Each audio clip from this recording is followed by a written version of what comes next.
25 cities, crossing a continent, flying the flag. Over iconic landmarks. This is a day that I'll never ever forget. And some of the biggest air shows in the world. Kind of got to pinch myself a little bit. Representing Britain. The buzz around here is incredible. As the Red Arrows travel across North America.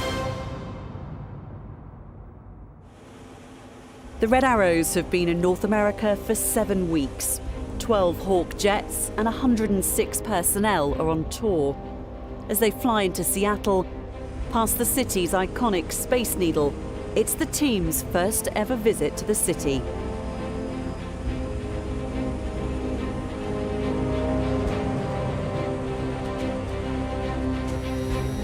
At Boeing Field, the crowds have come out to greet them. This stop on their tour is all about business. We're on the West Coast. We were displaying just recently the furthest west the team's ever displayed. It's been incredible, really, it has. And we're doing quite a few displays, quite a few flypasts, but we're doing about 100 ground engagement events. So that's by far the biggest thing of the tour. There's stuff on the ground, which is so beneficial. This is flying the flag. The guys are ambassadors for the UK. And it's all about that relationship, that special relationship we have, UK-US relationship. And that's not only defence relationship and aerospace, but other industries as well. The Red Arrows have already performed displays and flypasts over some of the continent's most famous landmarks. Now on the West Coast, their packed schedule continues. Every single week we've had something that would be on a normal year on the Reds would be the highlight of the year, but this tour just keeps on giving. There's great things. Niagara Falls Flypast was pretty epic to see the guys over there. Red Ted and Circus 10 got some great shots. The Hudson Flypast, so going down the Hudson, you've got New York there, flying with the Thunderbirds, flying with the stealth jets, the F-22s and F-35s behind us. We've had 20-odd displays, lots of flypasts in there, but over 100 ground engagements, so by far the biggest part of this tour has actually been on the ground. Seattle has a long history of aviation. It's home to companies like Boeing, which is building the RAF's new P-8 maritime patrol aircraft. It has its own museum of flight, and even Ricebeck High School, a secondary school which teaches its students all about the world of aviation and aerospace. Well, good afternoon, Ricebeck Aviation High School. Hello.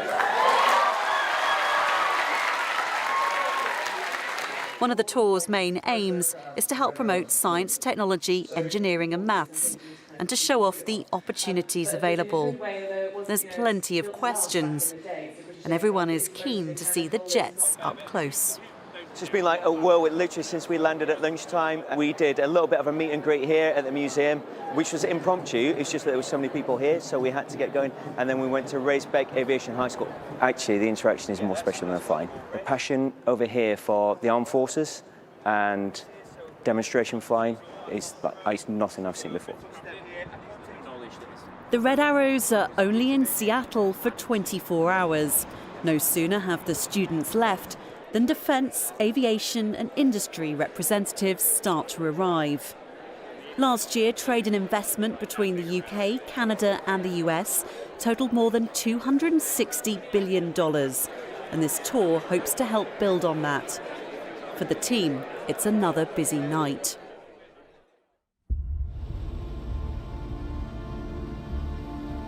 The next morning, the jets set off for Canada, performing flypasts over Vancouver and Victoria waterfront and visiting more schools and businesses on the ground.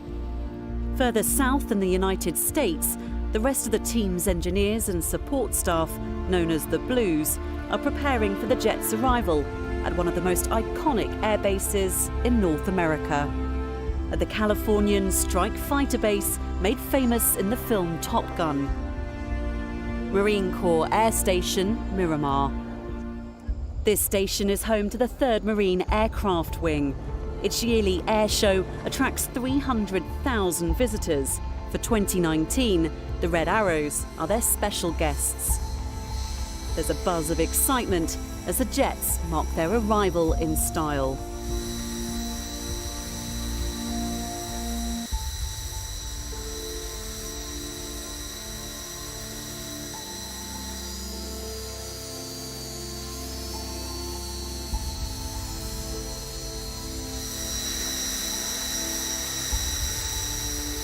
This Miramar, I mean, I grew up looking at this place. I mean, there's two things growing up.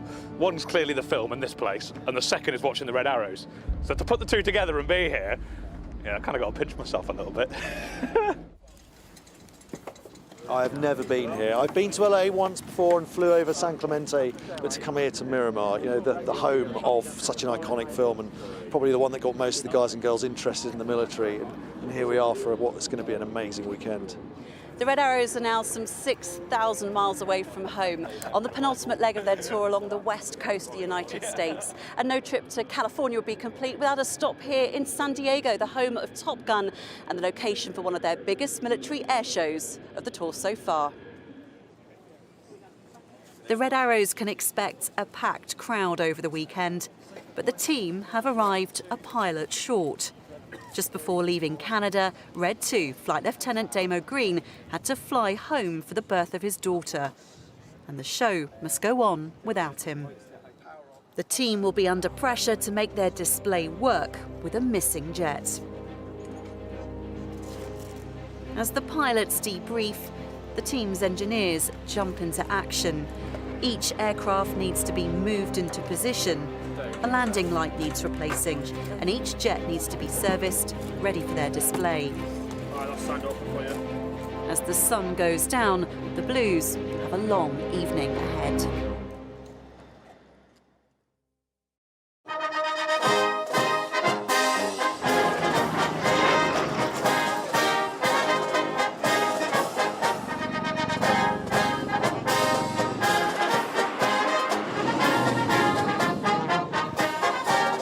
The next morning, it's the day of the air show. The stands are up and running, the cameras are out, and the Red Arrows PR tent is in full swing. An important part of each air show is meeting the public, signing posters, even planes. I've been following him on YouTube and watching some of the videos. He's been excited to see him. They were in Canada recently, and so he's talking about it, so I can't wait to see him. I'm from Canada, and I've never seen the Red Arrows in my life, so to see them perform, it's going to be really interesting for me. The reception to the Red Arrows in North America has been overwhelming. So over 11 weeks, the tour is spanning, and everywhere we've just been met with such positive, warm reactions. And the thing which I think has caught our surprise, I don't know why, but it's the red, white and blue. They absolutely love seeing the red, white and blue smoke come out of the Red Arrows. The audience everywhere have really responded to when they've seen those parts of the show. But while the pilots meet their fans, over at the flight line, the engineers are carrying out their pre-flight service of the aircraft. There are more than 60 engineers on this tour, and it's their role to keep the team's 12 jets in service, looking after them before and after every display and fly past, and keeping them airworthy for the many transits. Among them are 10 selected to be in what's called the circus, those that fly back seats on each of the transits. I'm allocated to a specific aircraft. I'm flying with Flight Lieutenant John Bond for the display season. So I'll look after that aircraft, I'll service it, refuel it, fix any faults if I can, and just responsible for that one particular aircraft while we're on the road. We're coming up to the 8th, 9th week now. Really busy, really high tempo, but we're still really enjoying it. I fly with Steve Morris, Red 5, or Doggy as he's nicknamed, and I'm a weapons technician on the team, so my role is to look after the ejection seats and also any explosive components fitted to the aircraft. There's a mix of trades on the team: avionics, mechanical, electrical and weapons engineers. They've brought spare jets with them and a lot of spare parts, which is just as well, as there's been a lot of wheel changes and minor fixes already. Sometimes they've even had to leave an aircraft behind. On the transit out, we lost an aircraft in Iceland because of a nose undercarriage issue. Likewise, we left a jet behind in Chicago. The jet I was flying in, we had to leave behind for a height issue. But again, we got that sorted within a few days, and so it probably at a later stage. So it just really depends. We have to be flexible the whole time to make sure that we can kind of work out what's the sort of most simplest, most effective plan. The Red Arrows might be known for their precision manoeuvres, but what sets them apart stateside is the red, white and blue smoke that they use. My team's in charge of putting the smoke in the jets. So the red, the white, the blue, that's us. Very messy job, but we absolutely love doing it. We always do a lot of checks to make sure that we're not going to have blue and red and blue, so we're always talking to each other, and sometimes it feels a little bit noddy, but it makes sure that we're not going to put the red and the blue and the red, because that makes purple, which we don't like. On the flight line, Red 10 squadron leader Adam Collins is waiting at the centre of the display. It's his role to check safety conditions and commentate on every show. The Red Arrows always demand high standards of themselves, and the pressure is on. Not only are they representing the RAF and Britain, but this time they're a team member short, and their US Navy counterparts, the Blue Angels, are watching on. We train as an 8 ship. We train for one jet being missing, be it through unserviceability or illness. With number 2 not being here, with Damo not being here, most of the time we'll just have a missing man, so we'll have a gap in the formation. But what we'll do is reposition some of the other jets to move that gap around to make the shapes as symmetrical as we can do and make them as similar to the full show as we can. There's definitely a little bit of extra pressure, not just because of the significance of being at Miramar, but we have the Blue Angels here as well, so we're on immediately before them. So there's always some, not quite rivalry, but mutual professional respect amongst the teams. As the pilots crew in, the engineers perform their formal see-off, a synchronised series of checks to complement the formation in the skies. There's belay takeoff coming right with a prime. Here we go. Forward. Red prime. As they take off, it doesn't take long for the crowds to see why the Red Arrows are so popular back home across the pond. The red, white and blue smoke marking their arrival and the start of the show.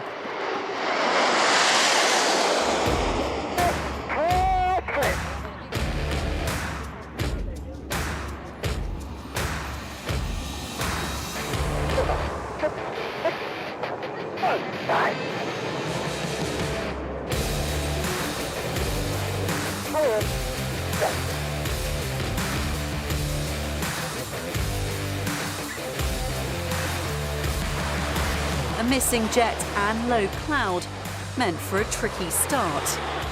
But by their second display of the weekend, they finished their time in San Diego with blue skies all the way. To go and do a display like we've just done was great. We haven't debriefed yet, but the feeling from everyone, you could tell in people's voices, they were, everyone was up for that, and it felt like a great display. Flying in Miramar, fulfilling a childhood dream. It's a moment on the tour they'll never forget.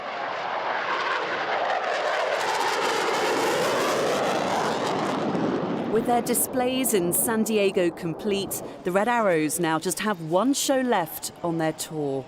In just over 48 hours, they need to be in Los Angeles for the Great Pacific Air Show. But first, the jets are setting off to squeeze in some more flypasts. While the pilots and circus engineers set off, the rest of the Blues are left behind to pack up and head off to LA to wait for them.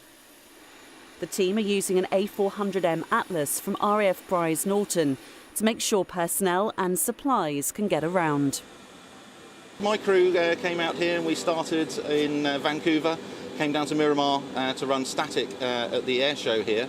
It's subtly different flying in Canada and the US. There's a little different way they operate. In general, it's under air traffic as we used to anywhere out in the world, but there's nuances in language and some of their procedures.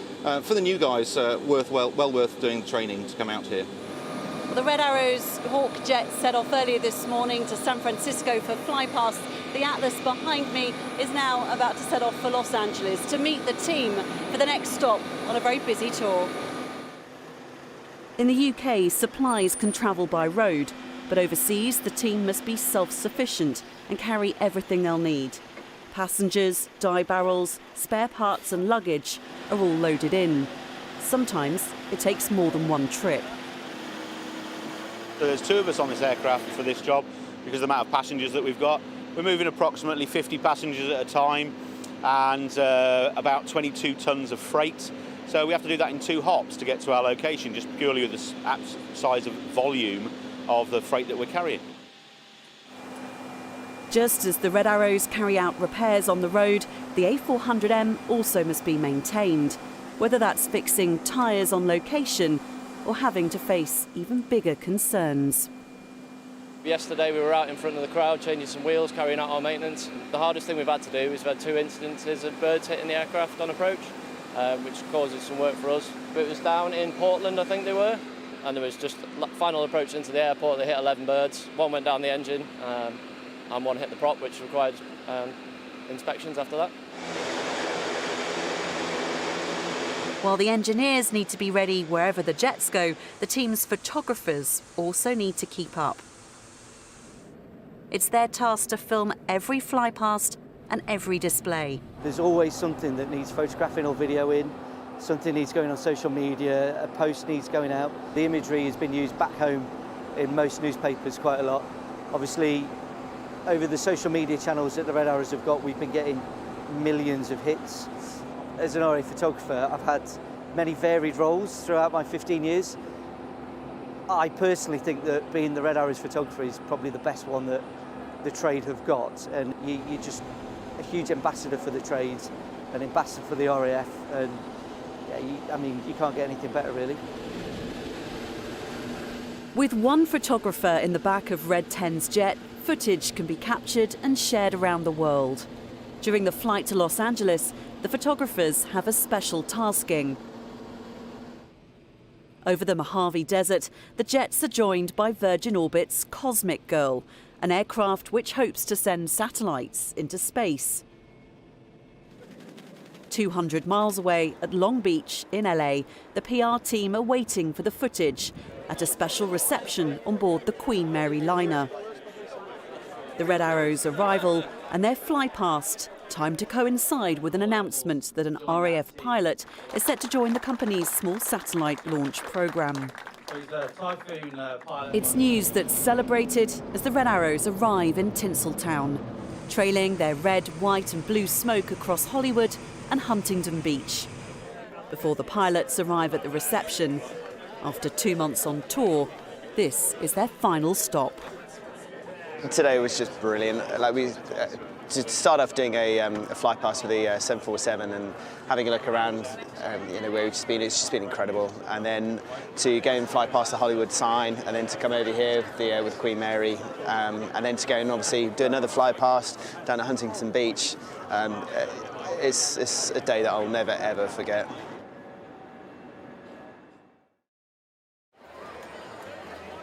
The Great Pacific Air Show at Huntington Beach attracts 3 million visitors every year. It's one of the largest shows on the Red Arrows tour, and the last time the team will display together this season. The Red Arrows are operating out of Joint Forces Training Base Los Alamitos, alongside the United States Thunderbirds and Canadian Snowbirds display teams. But as special guests, the Red Arrows have been asked to close the show. Now we're here at the end of the tour, and we've achieved absolutely everything we set out to achieve, plus more. It's now just almost relief, and now time to just enjoy the show. This is our last couple of shows of the season, not just of the tour.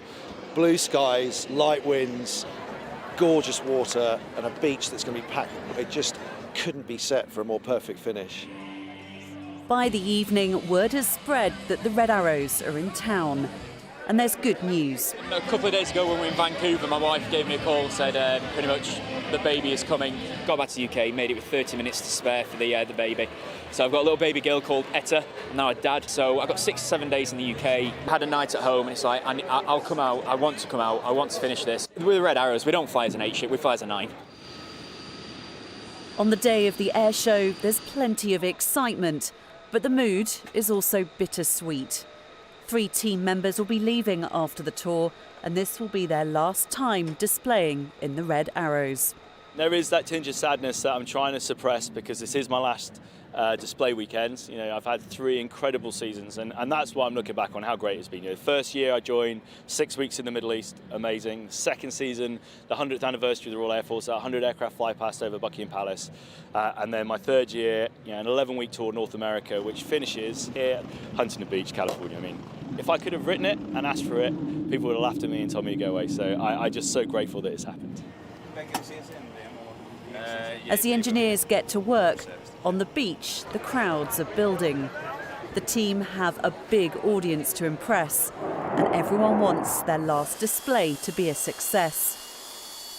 Ready to commentate, Red 10 Squadron Leader Adam Collins is in position. A quick word on the radio from Red 1, and he gets the signal to start the show. Red, colour on, go. Ladies and gentlemen, let's hear it for the Royal Air Force aerobatic team, the Red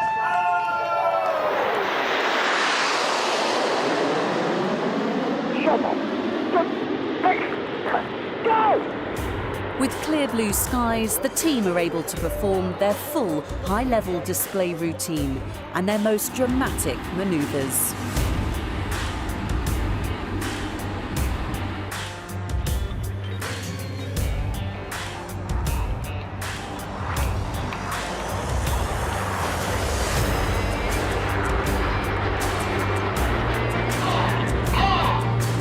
Here goes the signal for corn flight to roll.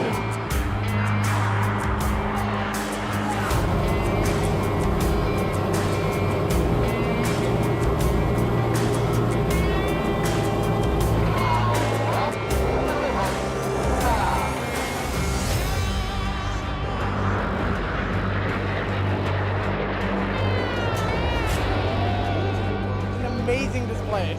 As someone who loves aviation, it's absolutely amazing to watch how close they are and how really they're so precise in their movements. It was pretty cool and kind of also breathtaking and sort of nerve-wracking all at the same time. The buzz around here is incredible. Just the whole air show buzz for these 3 or 4 days. There's banners everywhere, posters everywhere. Everyone's really pleased to see us. It's a real honour for us to be closing the show. The Red Arrows ending their tour better than they could ever have imagined. Their North American adventure has given them much to celebrate. They've crossed a continent, flying the flag for Britain all the way. If you enjoyed this video, don't forget to like and subscribe to our channel.